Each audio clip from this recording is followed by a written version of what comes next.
We have a safety alert for you. Several schools across our region are dealing with copycat school threats. This after that deadly school shooting in Winder, Georgia. It's a difficult time for students and teachers, and we don't want to encourage these threats. So I'm here with Dr. Rhoades, who's a licensed counselor here in Greenville. And, I think the really sad part about this is that this happens and then you have these copycats. Do you think in some way that when these events happen, it actually encourages others? Oh, without a doubt. See, because it's all about a need for significance.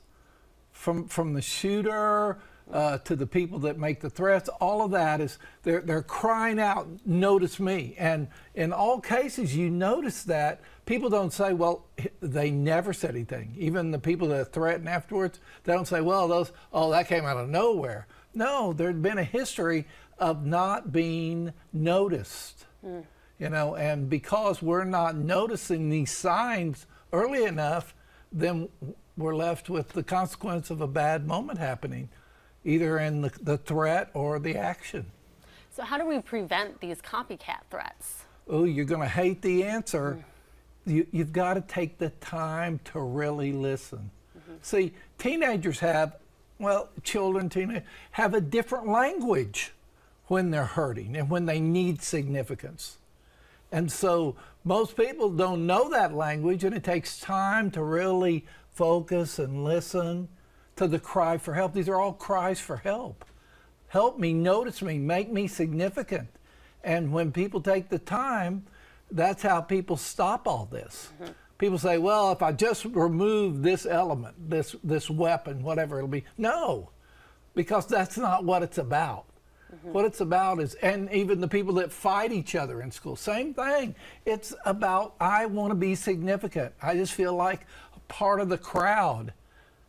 And so how do I, in that kind of environment where I feel insignificant, what am I willing to do to be significant? Yeah. And if I'm being bullied, what's the message? You're insignificant. You don't matter. You have no value. So that is a terrible environment. And so hearing children say, I'm feeling bullied, or I feel the need to bully, in their language gives you the ability beforehand to stop it. Okay, so that's the whole idea of talking with your kids every day, having them open up to you, being somebody who they can open up to, or at least somebody has to be right. that person. Isn't it funny when kids are babies how well parents listen to them? But they get to an age, it's like, they kind of go in the background. Yeah. And basically how the kid reads that is, I don't feel like I'm significant. I feel like when I was little, and especially if they have younger siblings, seems like you love them more than you love me. Oh, then all of a sudden, a lot of hatred, a lot of resentment builds up, and it's got to go somewhere. Yeah. And so being able to listen and take the time to learn what's really being said, not the words, but the feelings. What's wrong? Oh, buddy, I'm telling you right there, you're hitting the nail on the head right there. Yeah. Yeah.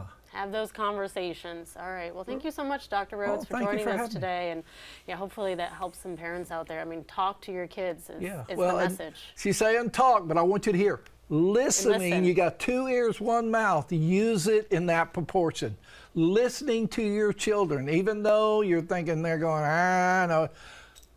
Listen for the real message, and they will tell you if you give them time. Be patient. All right. Well, thank you so much for joining us today. Thank you.